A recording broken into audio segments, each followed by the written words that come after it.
I don't enjoy the UK fishing. It's like I said, it's just that adventure. Yeah. When it comes to the bait and the fishing side of things, that's where I. That's your key passion. Passionate about. Yeah, it's popped up right in front of me. He's gone. It's a rabbit. Hi guys, a warm welcome back to the podcast. In the studio, I have Harry Charrington, Scott Day, Lewis Porter, and we are joined by Mr. Mark Pitchers. We get into Mark's overseas angling adventures. We also get into can you catch a fish on a hot dog, and also the love of bait making Mark has now returned to. Kick back, relax, and enjoy. Oh mate, how was Middlesbrough? I bet it was good going back there for a bit.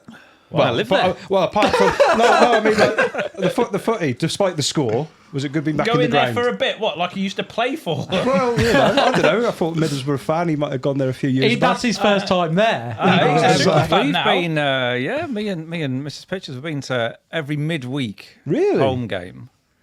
Yeah, since the season started this year. Well, no, not technically. Since they started winning this season, you started to be a fan. No, you're a Glory supporter. You did. I support Middlesbrough. You cannot say I'm a Glory supporter and support Middlesbrough. That doesn't make sense. But yeah, it's mega. Love it there. Atmosphere's wicked. Who's the manager of Middlesbrough? I'm not playing your games. I'm not playing your games. Do you know who the manager is? Yes. You know it's a Swedish guy. You know what I'm talking about. I'm not playing your games. I actually thought it was Frank Lampard, then remembered he's at Coventry, not a Middlesbrough. I thought it was still Michael Carrick, but that was ages ago he left, apparently. Got the boot a while back, yeah. So, Mark, warm welcome to the podcast studio. Do you like the set? Do you like our brickwork and all that? We always get lots of comments on the brickwork, don't we? Everyone seems to be commenting on our brickwork. What? Positive or negative? Not the best rendering, apparently, or... Rendering, there's no rendering. Pointing. Pointing. Hey, Hook, check him out over there. Done a bit of DIY. No, but I used to do pointing when I was younger. Do that. You go over there. Yeah, you still do plenty of pointing. Yeah. So it's been a fair while since you've been to the Fox offices, I'm guessing. Yeah, it's been a while since I've been here. It's been a while since I've been fishing, even. Yeah. It's, it hasn't been the best year. I mean, it's been a crazy, crazy busy year for me, and with business, and I guess the hobby's always the first thing to suffer, isn't it? Of course it is. Those instances. Yeah. But, most of my time has been spent... You must be 7 days a week now. It is. It's been constant. 7 days a week since the beginning. 7 days. There you go. But yeah, 7 days a week. Site, isn't it? Oh, that's right. All right. Just me then. Oh. But Come 7 on, days Pete. a week. Fucking hell. At least 15 hours a day. Work, really? At least. Oh, my days. Right, fair play. So What's it like 7 days. What's it like doing a normal job? So what we're talking now, so we've got the capital competitions. Yeah, well, there's two competition sites. Oh, you got the match one now as well. Yeah, there's the carp competition site, the match fishing version as well. We just launched another competition. Yeah. Site. Thank you. Just launched another competition site as well. Got the shop, soon to be opening a second shop as well. Oh, really? Right. What else is there? Obviously, I've got the bait company as well, RG Baits. Christ. Give it a rest of you on. 2 clothing companies as well. Oh, my days. I didn't even know that. I knew about you had the hippopotamus chunk that's gone into like Asda. Jesus, right. And then my fishery as well. So it's kind of full on at the moment. So what do you actually do? Because you always tell me how busy you are, but I don't actually know what you do. You know, I ask What's myself an average day? There isn't an average day. There is no such thing as an average day. What were you doing yesterday? Travelling here. Yes. Oh yeah, no. 5.5 hours here. Yeah, day before. Which was good. 5.5 hour drive. That was a 5.5 hours of just phone calls. Okay. So that was good to get caught up on like all the admin. So yesterday, before I left for here, it was working on a new comp site that we're doing. You often tell me about how busy you are, but like, what is it that you're doing? So if we're talking, go back to the carp competition site. Yes. So something like that. So what have I done this week? So this week, again, it's been building competitions, building like big instant win comps with lots of prize that people go in instantly just for entering. So it's building them in the first place. It's then sorting out all the marketing behind that, be it in Facebook posts or the videos that would go with that. What else? And then I seem to be jumping at the moment because I've got so much going on. I'm literally jumping from one thing to another. Then it would be sorting out the RG in terms of the new products, new ingredients that need ordering. There is no such thing as an average day. And how involved are you with that, the RG, the bait side of things, and like very involved. So a lot of the new. one at a time. So yeah, with the RG, it very full on with that. So a lot of like the new hook baits, and the new baits themselves, those are obviously the baits that are currently out there. They've been out there for quite a few years now, but since I've come on board, I've changed the recipes. We are now using even better ingredients than we ever have done. It was already a really, really good bait, but what was holding the company back was just take it on to the next level was I think the buying power in that, they were using amazing ingredients, but to take it to the next level, those ingredients were so expensive, they'd have to be charging £20 a kilo for boilies. But if you have to come in and buy X amount, you can use top quality ingredients, bring that cost down, and still keep the cost of the retail price the same. So yeah, there's been changes there, changes with all the hook baits. Again, change the mix on all the hook baits. So with the pop-ups and wafters example, they've made on a much more porous mix now. I know a lot of pop-ups on the market, you shake the pot, they sound like a little pot of bullets. And for me, it's like you're getting no flavour leakage off them at all. Yeah, it's a pot of rock hard baits. You're only getting virtually nothing, just relying on the colour. I think if anything, there's no food signals, nothing being emitted from that bait. So I've changed the mix, so it's a more porous mix. The flavours we're using now are a mixture of water-based, oil-based, and powder-based flavours. So you've got your oil-based flavours sort of leaking up through the water column, your water-based flavours being sort of dispersed at different levels, your powder-based flavours for a longer leakage, and then they come with the booster pot as well, so increasing traction even more. And because of the porous mix, it allows them all to be washed out. And things that I mean, you know how fussy I am when it comes to bait. I wanted to ask you about the bait because I know how much you love it, and you can tell by the way that your passion's talking that you're like, if we ask you more about the competition side of things, you will not talk like you've just talked about. I know it's always been a bit of not a sore subject, is it? But I don't know, when it comes to the bait and the fishing side of things, that's where that's your key passionate about. So I think over the past couple of months, I think RG's probably taken up the majority of my time. Yeah. And then we've got so much products. Definitely see your influence on the packaging of those pop-ups. Yeah. So again, yes. So it's not just the bait itself; it's the branding and everything has completely changed as well. We should probably put up for the viewers who are watching a we'll little picture of the packaging because it is.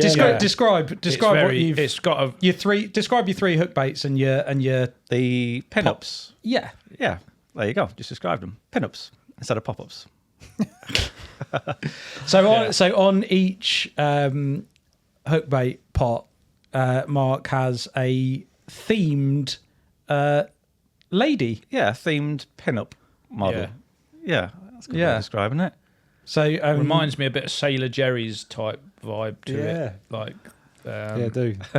But they are, Shout out to Craig Stannard who did the artwork for that, I believe. Of course, yeah.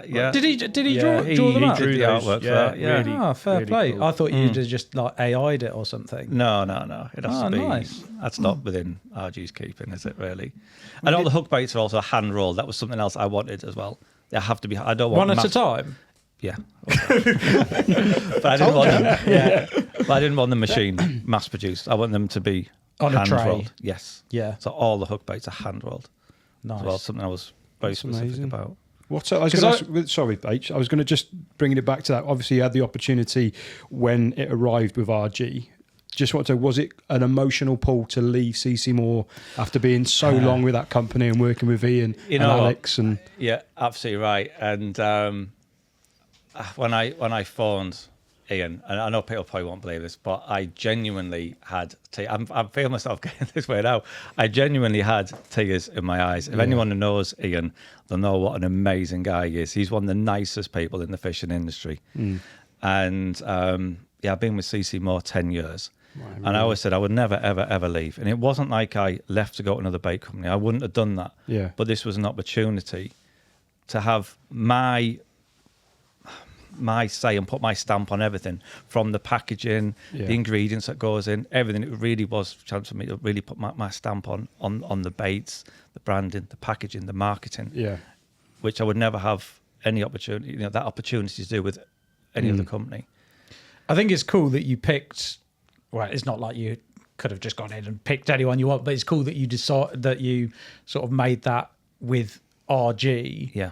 Because they were, quite a relatively small but well-run, quite culty brand with really good, a really good track record in sort of well-known circles.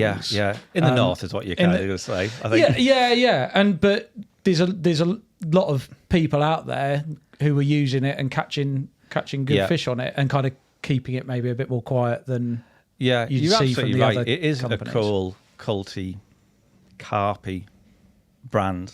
Had to be carpy. Of course, yeah. But and when I first met and spoke with Greg, he had the same passion as me. You could see he was truly, truly passionate about his bait.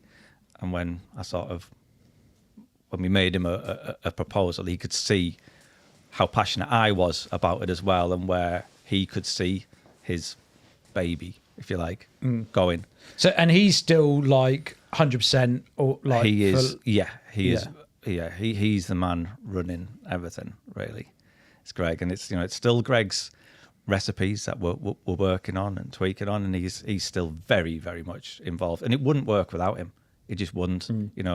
It's his passion that's fueling it. So yeah, it's exciting for the future. It really is. Have you got any plans? Any exclusives? There are some. Well, there's more. Well, we're currently working on 2 more test baits. They've been getting tested since pretty much since I first joined. So they've already been quite a few months in the testing, but they're going to have another at least under 12 months yet before they're released. So there's two test baits currently. I can say what they are. One's a more like what people would class as a traditional winter bait, but it won't be a winter bait. It'll be an all-season bait. And another one is, how can I put it? Something with a bit of a kick, I suppose. Bit of a spicy kick. And yeah, there's lots of new hook baits coming as part of the pinups range as well. Exciting times for RG. Yeah. Right, enough plugging of a bait company now. Let's. Why haven't you been fishing for the last 4 months aside from? So because you had working 7 days a week. Yeah. You had some a lot trips planned, didn't you? Yeah. So because my fishing time is really limited at the moment, I plan my trips that are going to be big, exciting trips. And for me these days, it does generally mean going abroad, not just because the fish are bigger. It's not just about that. It's just the whole adventure, the traveling, everything. I love it. I just love traveling. And like earlier in the year, I went to Bulgaria. Not many people have been carp fishing that place in Bulgaria. looked unreal. It was, and it wasn't just about the fish. It was the location, the setting, that lake up in the mountains. It was absolutely beautiful. Yeah. It's harder to cancel one of those trips as well, isn't it? Because you invest in it. Very true. To do it, That's so you're very like, I've true. got to go. Where if it was somewhere you were just nipping it, maybe 2 hours down the road, it's like, oh no, I won't bother. So it's much hard. I think once you plan something like that, obviously there's a financial commitment, but there's also a sort of the thought and the emotional commitment of going. It's then harder to cancel a big trip. Yeah. Although I've managed to do that as well quite a bit. Yeah, I know you have. But you have to think a little bit harder before you did say no. Yeah. So Bulgaria was incredible. The fishing was amazing. The setting was amazing. The company was amazing. The whole adventure behind it was fantastic. And then I didn't have many trips planned in the summer because I'd rather the fish be at bigger weights, to be totally honest with you. But then in the autumn, I had 4 trips planned. First one, we were going to be filming in the Czech Republic. I had to cancel that. Yeah. I had a trip not long after booked to Germany. Had to cancel that. Had a trip to Zajaki, Croatia. Had to cancel that. And then more recently, France, I had to cancel. And I was going to say, so why I had to cancel, this is not because of work or anything like that. I had a bit of an accident earlier in the summer. You don't need to know how. No, we do. We do need to know how. Definitely. We do need to know. You just need to know I was injured badly. A torn calf. Yes, a torn calf. That's all we need to say. Yeah. How did you tear the calf? I mean, if you don't say, you'll. We know the story and we'll tell it. This is your opportunity to put it without them embellishing it. So I was on holiday in the summer, and we were down by the harbour, and there was a boardwalk, a nice boardwalk with a footpath and a cycle path there. And the cycle path had a speed limit of 15 miles an hour, and then a you know what's coming probably. I do know.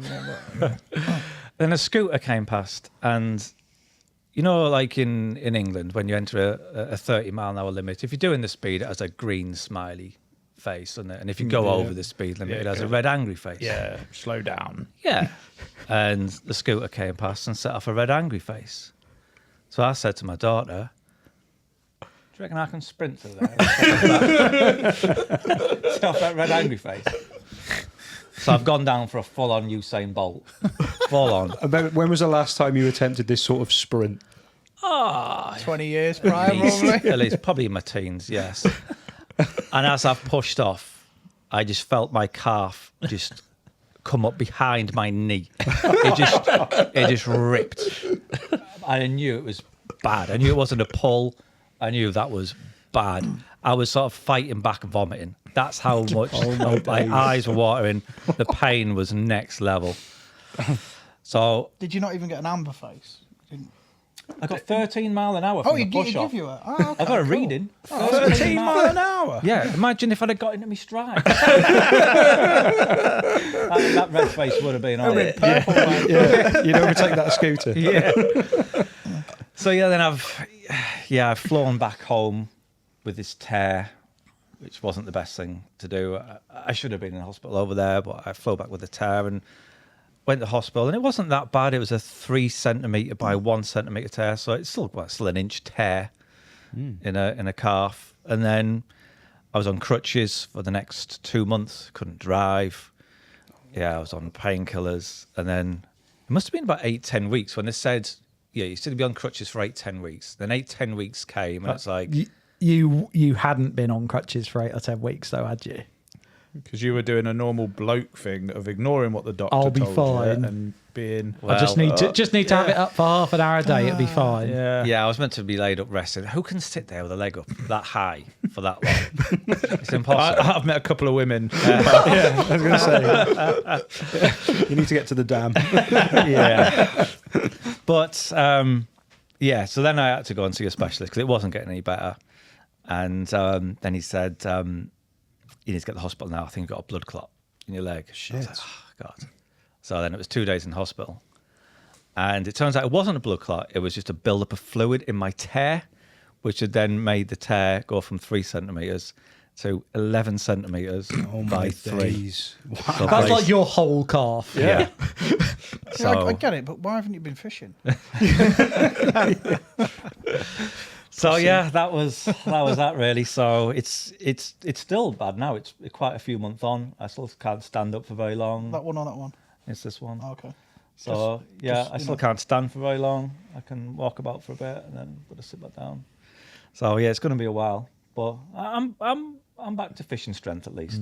So that injury stops you going on three trips. of those European trips, and then the other one was just a drive to France. So it was the flight I was advised not to take, but I could have drove to France, And then 2 days before that France trip, 2 days before going to Étang de Pierres, we always have an annual pilgrimage to Étang de Pierres. 2 days before, we were told that lots of lakes in the Champagne region bird flu. closed because of bird flu. So we could have risked it and then got surfed off while we're there, but police were going to venues. I wonder why they're closing it to fishing because of bird flu. Like what influence do anglers? I have a theory, but I don't know how. It's only a theory. I think if the birds have landed on a lake and they're not disturbed, they stay there and contained there. Whereas if anglers or any water sports or anything's on, it's going to disperse the birds. And then, like, some of the birds might fly in that direction, some might fly in that direction. They land on another lake and then spread the disease. Almost like in lockdown with COVID, we were told to quarantining them on one lake. Stay in our house. Maybe that's their philosophy. I don't know, because I don't know. I've not researched the science behind that. Yeah, because when I fish, if I spook a bird off, it's normally back in my swim with 10 seconds. Yeah, but they don't know if that's their theory. They don't go fishing, so they don't know. But maybe somebody knows the reason why. Yeah, or maybe it's a risk to human health, because it is. You can catch bird flu from birds, so maybe it's for that reason. Did they shut it? Yeah. Right, or so maybe fishing is also classed in the same league as like hunting, and so maybe it's hunting's closed because you don't want to be shooting and then eating those birds that got bird flu. Maybe, I don't know. Who knows? Strange. Either way, my trip got cancelled. You didn't go. So yeah, that was still, 4 big trips. Still bad? Are they still shut at the moment? I believe so. Yeah. It was only a couple of weeks ago. It wasn't long ago. Yeah, it was only no. Yeah, it was 2.5 weeks ago. Yeah. So that was it. 4 big trips cancelled. So yeah, that would have been with the Bulgaria trip and them trips. I've got a nice photo album this year. Nice. And were you planning on, were these all being filmed? Was this part of RG stuff going in, or a bit of Fox, or was it? Yeah, one was our trip to Czech Republic. That was a Fox film, wasn't it? Germany, that would have been an RG film. And then the trip to Zayaki would have been filming that for Capital or RG. Well, the guys, the other guys still went. Oh, they that, went, they? Fished terrible, so it didn't make me feel that bad, really. No. And then, Pierre's, that's like I say, we always go there every year. Every cloud has a silver lining, didn't it? You got away from having to have to spend a week with Hassan, so that was the result. not having to go to Zayaki. Yeah, was that. But there's plenty planned for next year, so got some really cool locations lined up for next year. Turkey being one. Not many people have been Turkey. For the fishing or the hair or the teeth. Or all 3. We looked at Turkey when we were thinking about iPod. Yeah, we did. Didn't we? Can't remember the name of it, to be honest with you. But it's a big one. It's a big one. It's up in the mountains. Yeah, there's a big hotel on the shores fishing of it. from like a houseboat. Oh, okay. It's a huge lake up in the mountains. I can't remember the name of it, but sounds mega. What time of year is that? We're going end of, I can't remember if it's end of April or early May, but it's a time that a lot of the fish congregate in a certain area for spawning. It's a big lake. It's done fish to over £60. It's got quite a few. That's a proper adventure, isn't it? Yeah, yeah. Is that where it lies with you now, Mark? Like your UK fishing is sort of waning, and you're all about the big European adventure now. Is that where your heart's going? It's not that I don't enjoy the UK fishing. It's like I said, it's just that adventure. Yeah. It's not even about the size of the fish. I mean, in reality, if we go to Turkey, if we catch a 40, it'll be a good trip. Yeah. You can catch 40 pounders in the UK, but just the adventure of it, fishing an inland sea up in the mountains from a boat, catching fish which have probably never been caught before. No swims. It's just this looks about right. We'll try here. That's what it's about for me. I remember I spoke to when was it the German film that went out? Was it last year? We've had a few. It was the one with Kieran. I was speaking to Kieran about it. Probably the last one. Mm-hmm. Yeah, I think it was. And Kieran was saying, he said, just when we got there, it was when he put the drone up and you saw all the stock in that one corner. Yeah. And Kieran said, I wish we had a cameraman filming me, because he said I had to sleep in a hammock because there was no room for bivvies where he was. So he said, I'm tying hammocks to the back of trees just to get some sleep. And Mark is just about making an area just to fit the smallest. I was bivvied up in literally a swamp. Yeah. and I loved it. Absolutely loved it. Yeah, that's the thing. I don't know how big the lake is. I guess 80 acres, I would say. Right, okay. I guess. So hard, it's like split into two halves, so Decent you never size get of to that, see innit? the whole lake in one go. But yeah, and there was not one other angler on there. Oh, bless. And you're fishing for, at the time, a potential 90. Wow, okay.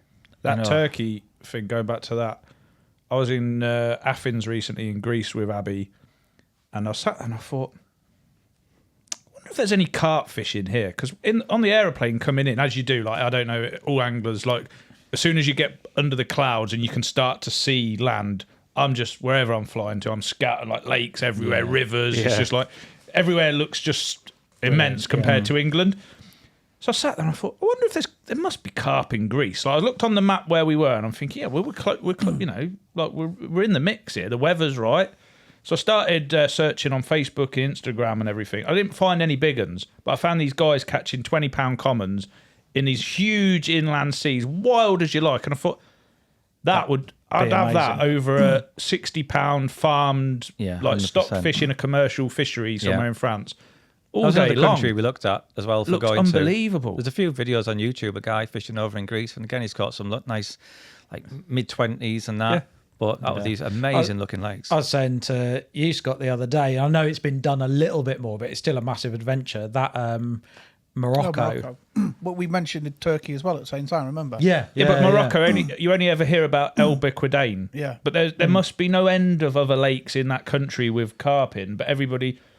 You only ever hear of that one, don't you? Probably because it's the one that somebody made a contact with, and then it's sort of like the people guide there, and maybe it's not the easiest of countries unless you know a local person or whatever. But yeah, well, I mean, it's still. I think it's maybe a bit of a shadow of its former self. But we all went to Shearer, didn't we, in Gran Canaria, which was unbelievable. And like, how on earth are carp there? Yeah, it's a little tiny island. Been to Norway. Norway still caught one of my favourite ever carp I've ever caught in my life was from Norway. Was it the third biggest in the country or something at the time, or had been or something? It was spawned out, so it had been the third biggest carp in the country, which was like, at the time, it was like 27 pounds or something like that. It's a lot bigger now, though, isn't it? Henrik said. I think it's got a 40-pounder in it now. They've had otters on there, haven't they? So I don't know. Have what's they left. really? Yeah, I think the big ones have gone. That place was amazing. Amazing. Cool. Yeah, Finland. I saw a Martin Bowler film in Finland. He caught, again, very similar to those Swedish ones, like dark plated linears, just look unreal. Sweden has some of the best looking fish in the world. Yeah. It's mad how it's all moving on. Like, if 10 years anybody's ago, it was all watching France. this who's got now it's access, just further and further and further. Yeah. Any contacts out there with some good fishing in Sweden? Any mad country. A country that we've never heard of before.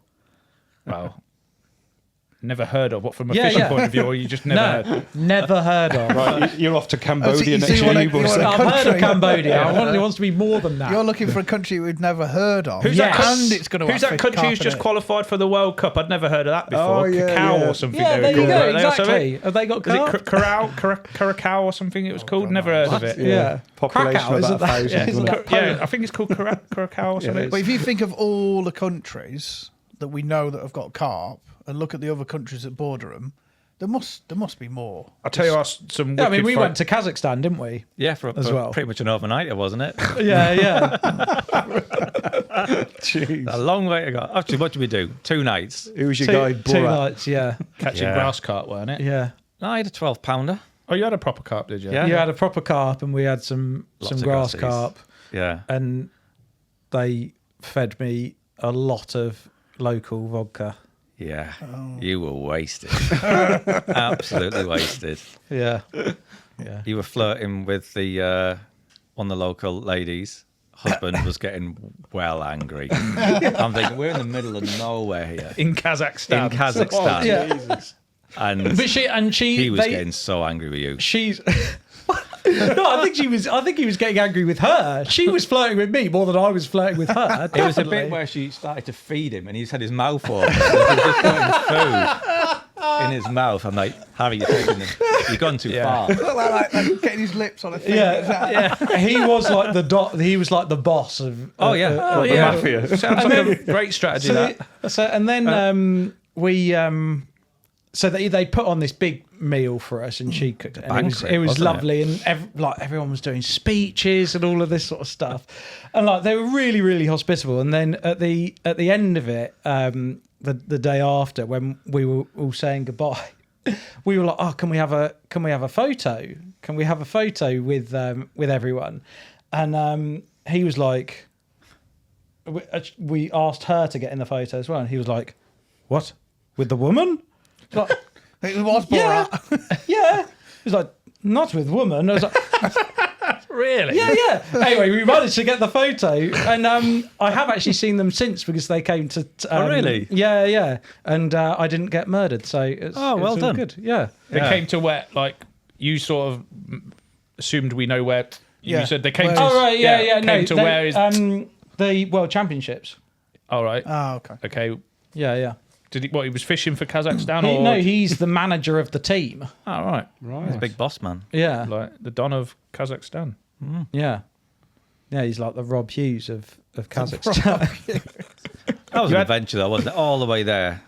We went from Norway to Kazakhstan, and I remember. Didn't we go from Norway to Turkey to Kazakhstan? We had a connecting flight in like Istanbul or something. It wasn't Istanbul. I don't know where it was. Was it Ankara? Riga? We didn't even know where we were. It was Riga. That's Latvia. Yeah, we didn't know at the time. We wanted to avoid Istanbul because it was a bit leery at the time. And what was all this? Was this just a big film? What were you doing? Yeah, What that was was the uprising. purpose of all this? This was In Pursuit of Carpiness 2. Right. Yeah, which was the follow-up to In Pursuit of Carpiness 1. Yeah. I haven't Which seen was a two follow-up of In Pursuit of Carpiness Nothing. You haven't? No, you never. Will there be another? You never Because people sent me will be one. asking now. Will there be? I'm going a to say three? yes. Yes.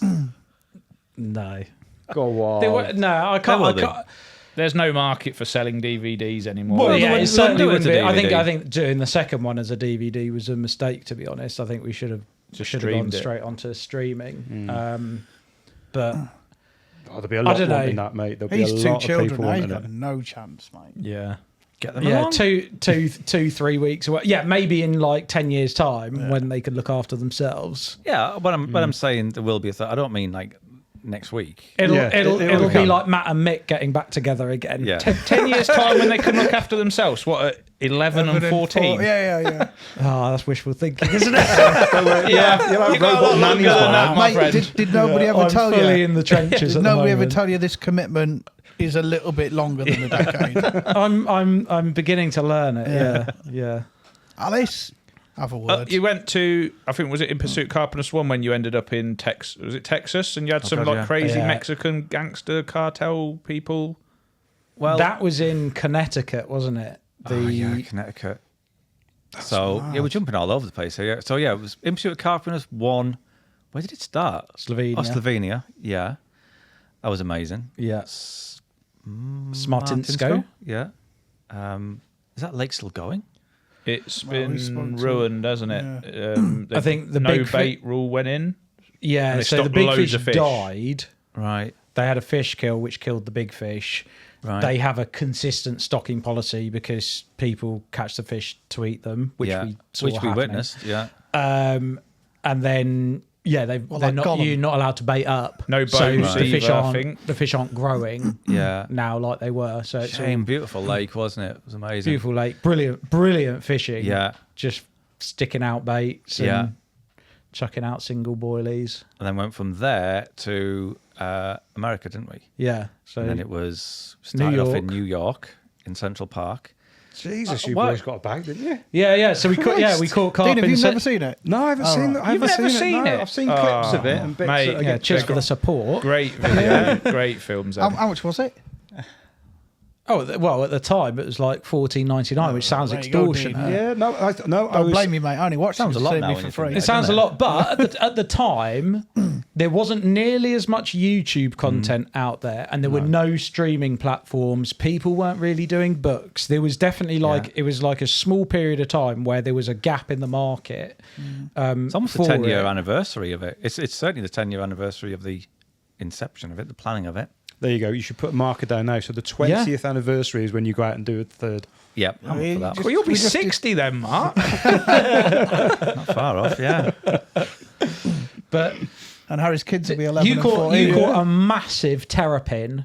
It wasn't a terrapin, it was a snapping turtle. Did we put that in the film? No, I can't remember. I was just talking about this the other day. I'm like, how did that not make it in the film? Well, I think because it seemed a little bit brutal that we hooked a terrapin in Snapping the turtle. mouth. Wasn't a terrapin. Hooked a massive snapping turtle in the mouth on a hot dog. Well, rewind. Oh my God. So the lake at the top of Central Park, which is the closest bit to Fifth Avenue. So you literally got the lake, and then Fifth Avenue's like there. You got Trump Towers and all of that. And we've walked onto this lake. Like the first lake, we knew that the main lake was further down. We've walked onto this lake, and there are 3 or 4 massive kois, or well, I think they were. Are they shagoys? I think there was some shagoys. Yeah. They were huge. They were like probably the biggest one was probably close to £40, massive, and the others were 30s. Yeah. And so we were trying to catch these, and we'd got like bread and sweet corn, and the sunfish. Literally, you just put anything in, and the sunfish would just nail it like straight. piranhas, weren't they? So you thought, literally? hey, hot dog. So yeah, we went Why not? and got some hot dogs, and there was like this one little. Are these cooked hot dogs or pre-cooked, like just in the in a brine? bun, in a bun with. Oh, so they'd been cooked. They were. Yeah. No, No, they were in the Did brine. you buy from these like- hot yeah. dogs? Well, that'd to be quite an eat yourself, attractive bait, or- though. No, we bait? went and got them for bait. All right. I'm sorry. I thought you gone to like a little cart at the side of the road and got one with mustard. Yeah, on yeah. it. We had no like we didn't have boilies or anything because we've flown over there. We didn't have boilies. We were just like, we'll just go to the shop and get some bread and corn and bits and bobs. And there was like this little corner where one of these shagoys was coming in and like fizzing up and then going out again, and it just had this patrol route that it would just do time and time again.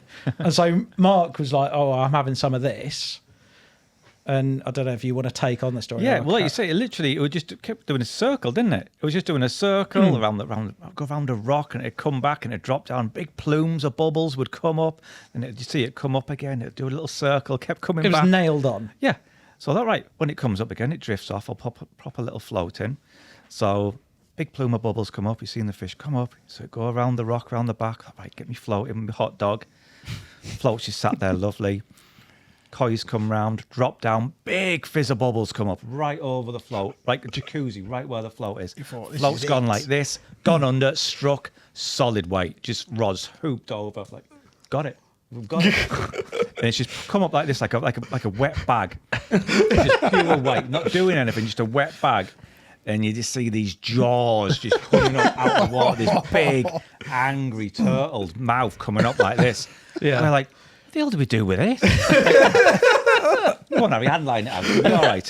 How big? Do we must Oh, have. it was big. I think we have got a photo of it somewhere. We got to find that photo. I've never seen a photo of that. So was the rock actually the snapping turtle, or was it actually a rock? No, in no, the it was a rock that was coming out. Yeah, no, yeah, it was like a big fancy rock that came out of the water. But no, this big plume of bubbles. It must have been the fish fizzing. It was just pure coincidence, I think. Yeah. I think we just put it because it was in this little sort of dark and dingy corner. I think we must have literally put it in its home. Yeah. And it came out. It was like it wasn't one of these like little like mutant ninja turtles. It was like a beast, a big horrible turtle. Yeah. And we like a dustbin lid size. Wasn't quite that big, but it wasn't a million Not miles far off. No. It was. I don't know, for the whatever, like bigger than a dinner plate.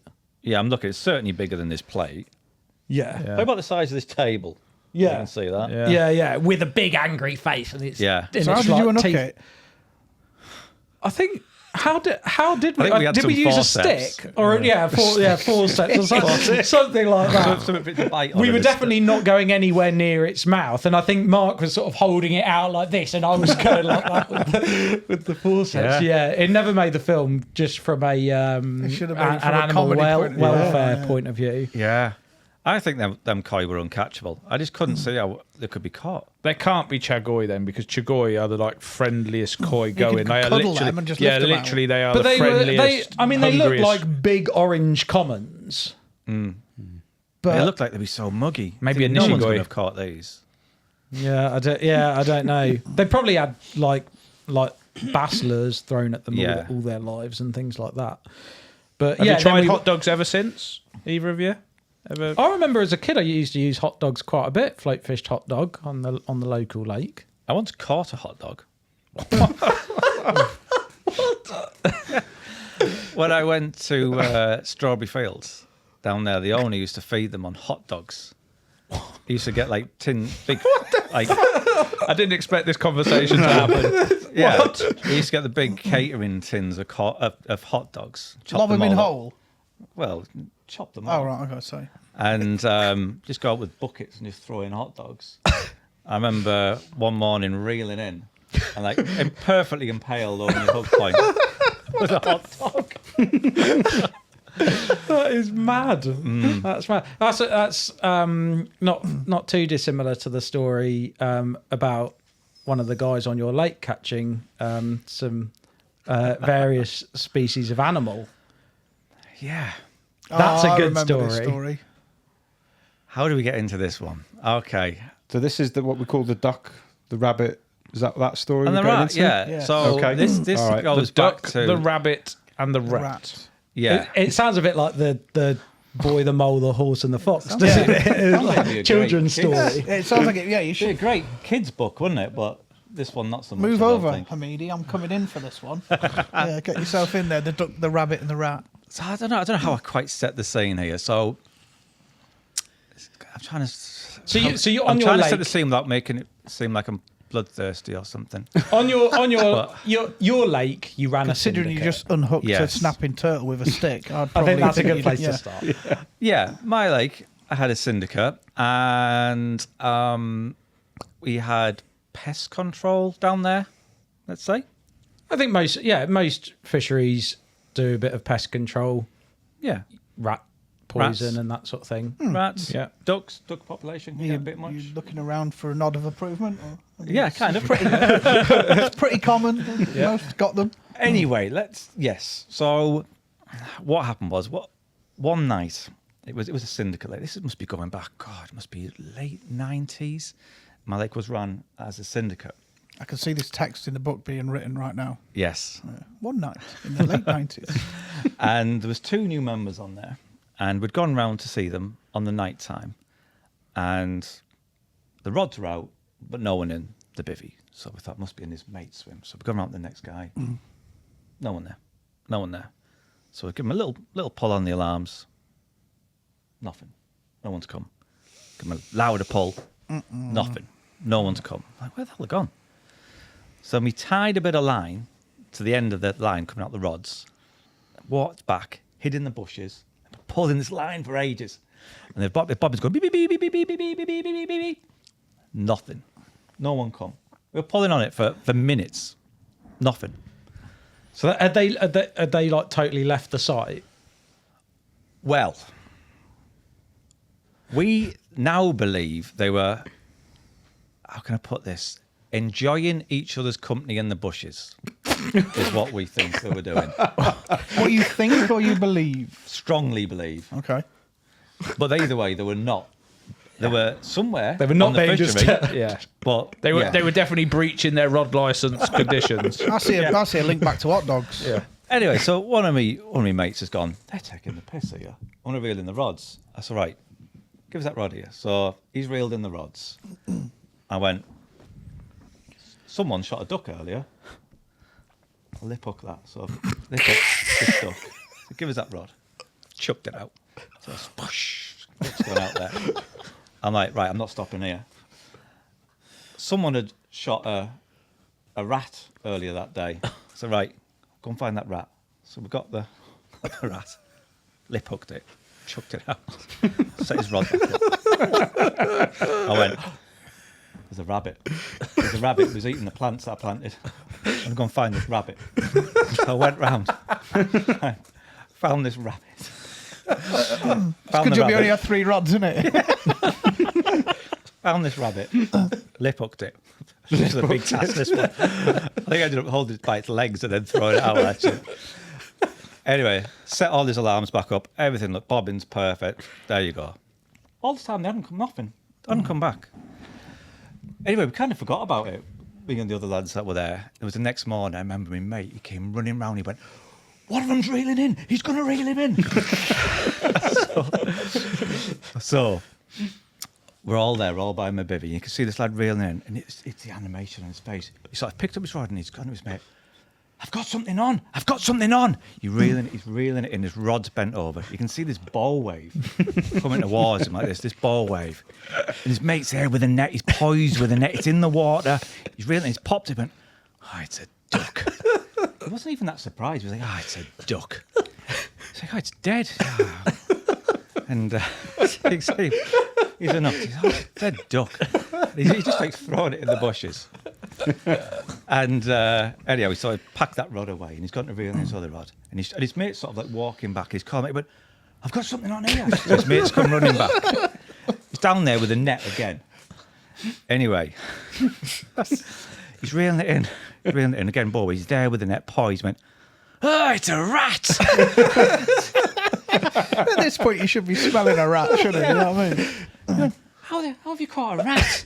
I don't want to touch it. I'm not touching it.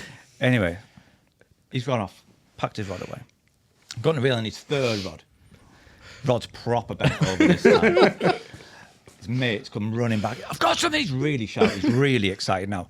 I've got something on. Rod bent over. He's down there with a net. You know, it's popped up. It's right in front of him. He's gone, it's a rabbit. Like, another one. I had one of these last week. It's a rabbit. So nonchalantly. Yeah. It's a rabbit. And his mate's gone, he's there, he's putting his goes, how the fuck you caught a rabbit? I don't know. He went, I know what you've done. You must have cast on the far bank. Rabbits come along, eating your boilie, jumped in the lake. Why would it jump in the lake? Well, I don't know, to protect itself, maybe. I don't think it'd do that, would it? I thought, what's happened? Anyway, a couple of weeks later, I remember one of the lads, he came in the shop, he went, I had a tackle shop at the time, and he said, I've got a bit of a complaint to make. I said, all right, yeah. He said, I was fishing on the lake the other week, and I've reeled in one of my rods, and there was a dead duck on the end. I said, right. I said, yeah. I said, they're diving down, picking up anglers' baits. I said, you know, we've got people down there. They control them. I said, they're a nightmare at the moment. There's loads of them on. Yeah, but then I've reeled in the other rod. There's a dead rat on the end. I said, at the time, the rats were diving down and actually eating swan mussels. Didn't know they did that, but they were. I said, you ever seen all them dead swan mussels in the shells? And I said, they're diving down eating swan mussels. They'll easily eat a boilie. So these rats quite long and black. And he's gone, yeah, but then I've reeled in my third rod, and there was a rabbit on the end. I've gone, you know what you've done, mate? You've cast on the far bank. Rabbit's come along, eating your boilie, and jumped in the lake. And his mate's gone, see, I told you.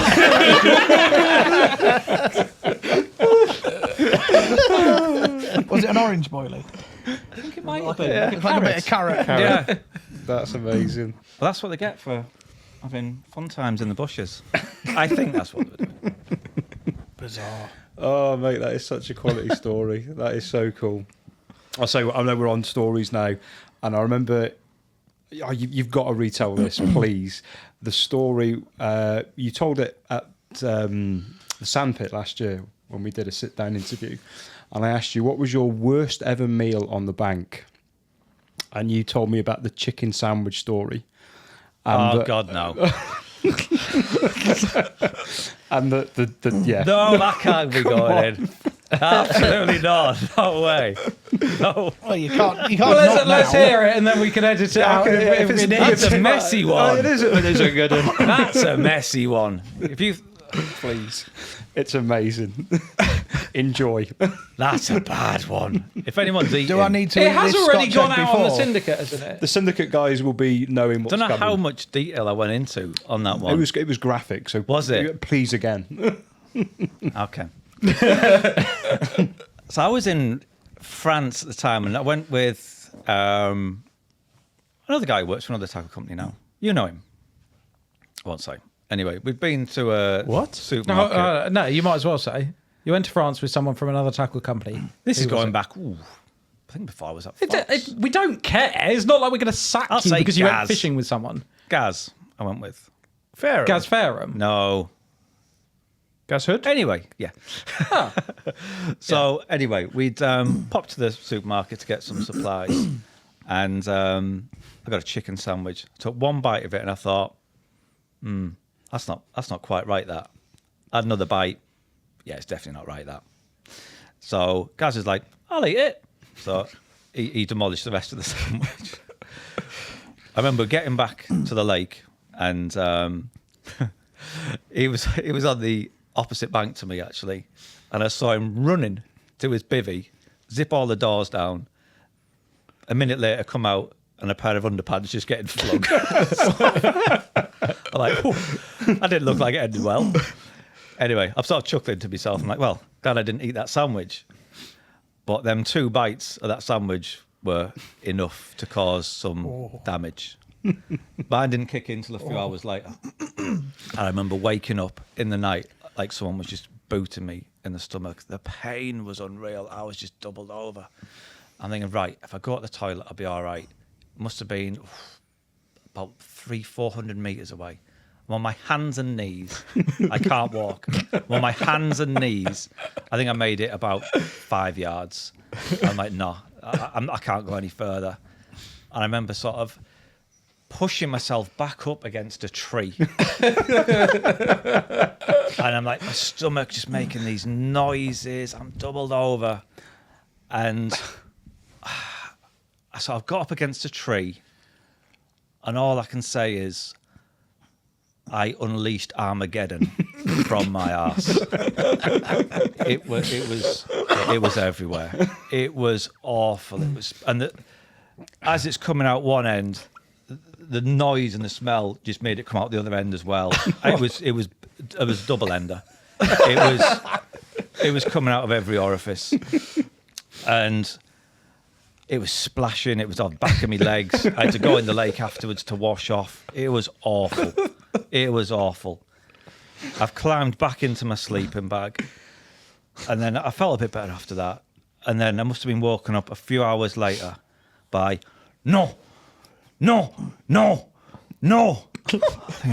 how's that? I've got a good idea. And I'm looking, so I peered out the door. It's a Frenchman with his dog. His dog's licking it. He's going, no.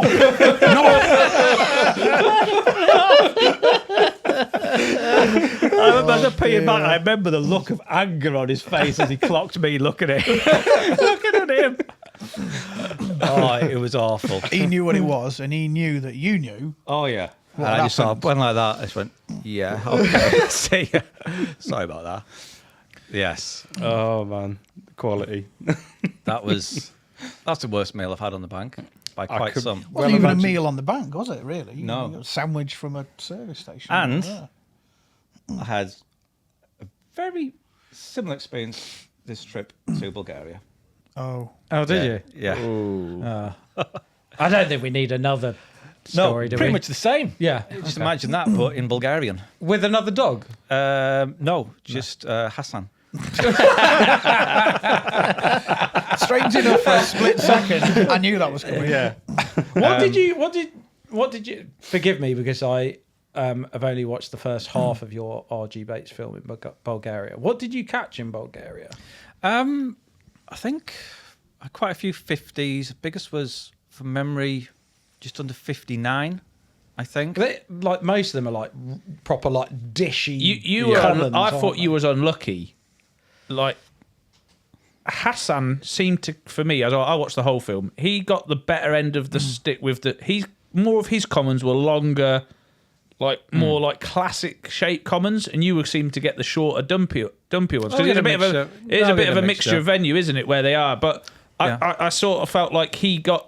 Yes, he caught some of the shorter ones, and you caught some of the longer ones. But it seemed to me like he got the better end of the deal with the classic for me. I thought some of those big dumpy ones were really cool. Say the same. Yeah, dark, obviously, because of the clear water. Yeah, the big one I had, that 58 or whatever it was, that was just an absolute tank. I don't know. I like them like that. Yeah, you don't want everyone like it, but like you don't. I also caught some that could have been almost out of Sweden or something. I had a common, a lovely, really dark fish. But you don't expect to go over there and catch classic English commons. No, do you, really? no. It's almost like your Reduta strain, isn't it? A lot of them were like that. Your classic Reduta commons in some respect. You fished that back in the day as Yeah, well. did. Loved it. Absolutely loved it. I didn't get to fish it in its heyday, though, sadly. Just after. They had a major fish kill in, was it 2004? I think it was, the fish kill. And I fished it in the autumn after there, basically as like a test fishing to see what was left after the fish kill. And I caught one of the originals in there. It wasn't huge by, global standards these days. It was 48s, I think, from memory. But your classic Reduta fish. But I loved it out there. I think that's another lake that's no more. It never will be. No, I think it's more for like food fishing now, isn't it? No, I think I heard the owner sold all the fish, all the carp, sold them. He needed money for something, and he basically sold the carp, apparently. So, yeah, I went there about 10 years ago with Hughesy. Oh, right, yeah. And even then, I mean, I think we might have caught 120. We caught quite a few fish, but might have been like 120. And you kept on seeing these little tiny sturgeon like jump out because he'd stock sturgeon to then have them as a food source. Here's a question then, because it's just made me think. We talked about Reduta not being what it once was, and we talked about other lakes like not what they once was, like Shearer and that. What's the longest serving lake that you can think of that's still great now, all these years on? I'll start with one that's in my mind, Cassian. That's still like got massive fish. It's still like, and that's been 35 years. It's almost more. Yeah, I think Cassian's not really. It's not like it was great then. It's never like kicked on and had like those sort of, I don't know, 90 pounders like that. Some of it, but you can still go and catch big. Like, if you're into your carp fishing history and you think, oh, that Kevin Ellis photo and all that, Steve Briggs's catches, and I'd love to recreate that. You could go there and you could still experience the magic of the place. You couldn't do that with Reduta. No, you wouldn't experience that same thing. No. What else? What other? There must be some. Is there any other iconic? I mean, I get the Orient was always hard, and it's still very hard now. But Shanties. I was going to say Shanties, Salago. Salago's better than it's ever been. Yeah, Salago, if anything's. Salago's his prime. I don't think Shanties as good as it was back in. Not as prolific, but bigger fish. Really big fish. Well, now, literally 100-pounders, which is unbelievable. But that did go through a down period after the fish kill there, where it was nothing. It was left alone for a few years, and then it was all mirrors back in the day, wasn't it? When now it's commons, It's like mostly big commons now. But like the reverse of Salago, when we fished Salago years ago, there were loads of cricket bat commons. I think between me, Charles, and Sean, we probably had about 150 fish over a few trips, and I think we only had 3 or 4 mirrors. Well, I saw one this week. I showed you. That's it. £50 pure zip linear. Frank Schmidt's son from Germany, Nico, I think his name is. Mega fish. Unbelievable. That's amazing. I'll send it to you, Dean. Pop it up on the screen for people watching.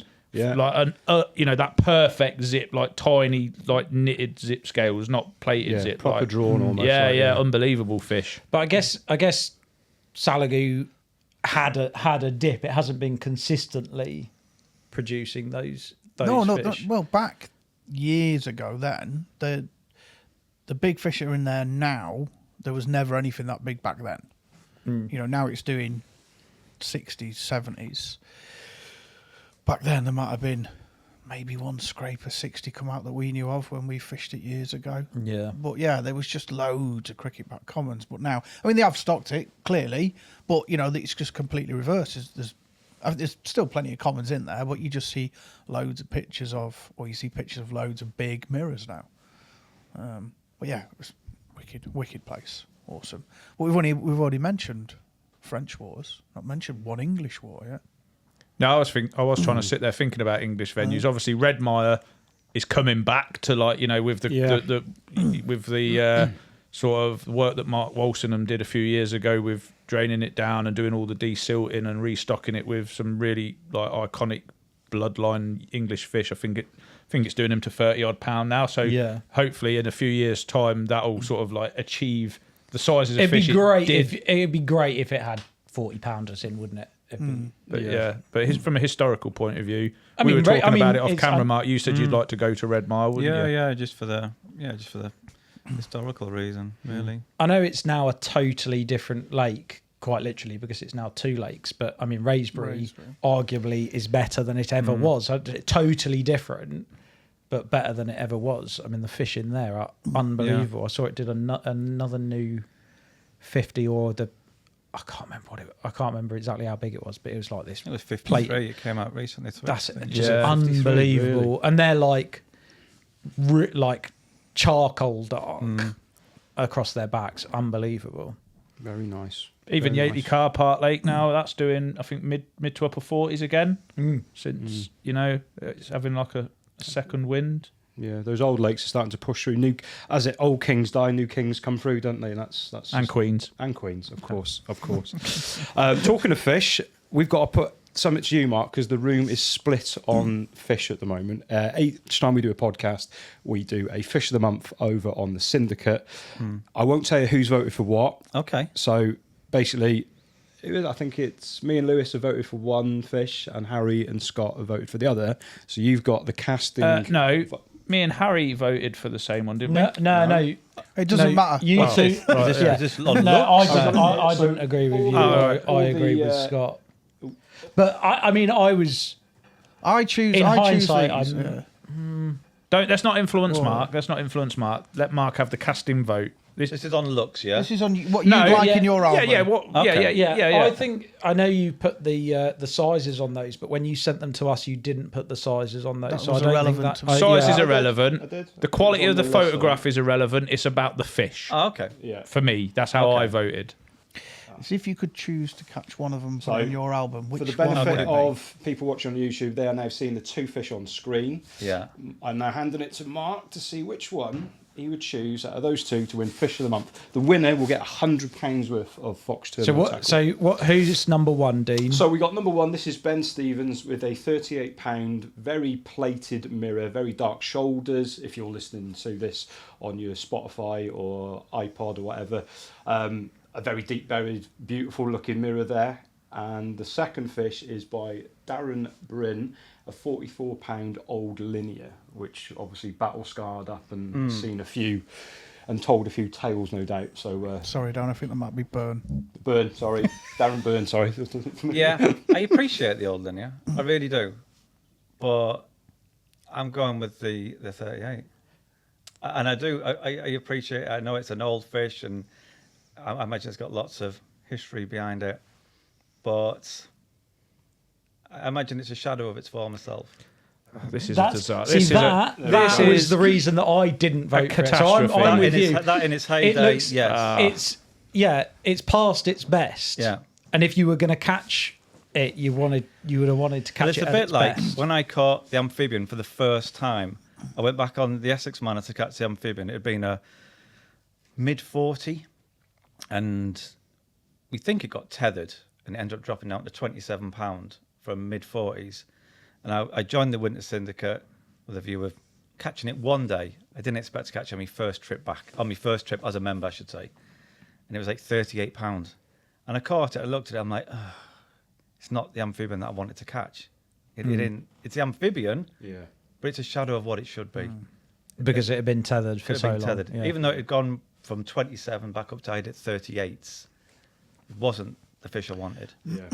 And I wanted to catch the amphibian that I'd seen in the mags and people holding up, and it looked an amazing fish, and it wasn't that. Yeah. The colours had gone like on there, lost its colour, and then when I did catch it again, it was the fish I wanted. Right. Yeah. In its heyday, as it should be, as you had it in your mind. Well, it was on the way. It went back up. How big was it when you had it again? £50 10. £50 10. Yeah. Yeah. So anyway, stop stealing Ben's thunder. Well done, Ben. Well done, Ben. Yeah. Yes, well done, Ben. You have won £100 worth. Look at Larry's Fox Well, it's the wrong decision, but you know, it's fine. It's fine. It's fine. Well, I got a new fight. No, I'm not doing it. I'm not overriding again. Like we won't have any tackle left in our warehouse. You're not overriding at all. Just who your voted opinion for of the other one? Me and Dean voted for the old history fish with some character rather than a young stocky dead one. But you know, this is the beauty about everything, isn't it? We all see things differently, and I think that's Dean why only it's agreed not with the me wrong because one. he didn't want to fall on my bad side. No, So I like old fish, mate. Yeah. I fish old me as I like old fish. That's And I like old fish, and I've caught lots of old fish. Yeah. So I just like the look of the other one. Yeah. Just simple as that. I like young fish. wonder what you was going to say then when you said I like young. But I'm glad you said fish. So well done to Ben. We will get that sorted out for you. And as ever, guys, if you want to get involved in these Fish of the Month competitions, please make sure you are a member of the syndicate. It's there. You can upload your recent catches, and then the guys will get to see them, and you could be in a chance of winning £100 worth of terminal tackle. Leading it on to this month's competition, if you like to get your hands on £100 worth of Fox terminal tackle made up of spoms and bits and pieces and all sorts of manner of goods, in the comments of this video on YouTube, I want to know, what is the name of Mark Pitcher's tackle shop? So put that in the comments. If you guess it right, you will go into a draw, and we'll draw that next week on the syndicate. So make sure you're a member. The link to that is in the comments of the YouTube. You can hit those links, and then we will see you over there. I will tell you as well, Mark is in for a second episode here. So in the next episode, we're going to get into more of how it started for Mark back in the day, of him going out catching some amazing fish from sort of yesteryear, mate, back in the nostalgic days, should we call it? When I used to catch them. Yeah, so we're going to get into that. When you used to go. He's going to be answering a few questions from the guys and those important questions from the last YouTube and from the syndicate. So lots to get into in part 2, so you can catch up with that in a couple of weeks' time. But for now, I'll say a massive thank you for joining us. Mark, thank you very much. My pleasure. Cheers, Mark. Cheers, Mark. Can we have some sausage rolls now? Just me. We can. Thanks, guys, and we'll see you on the next one.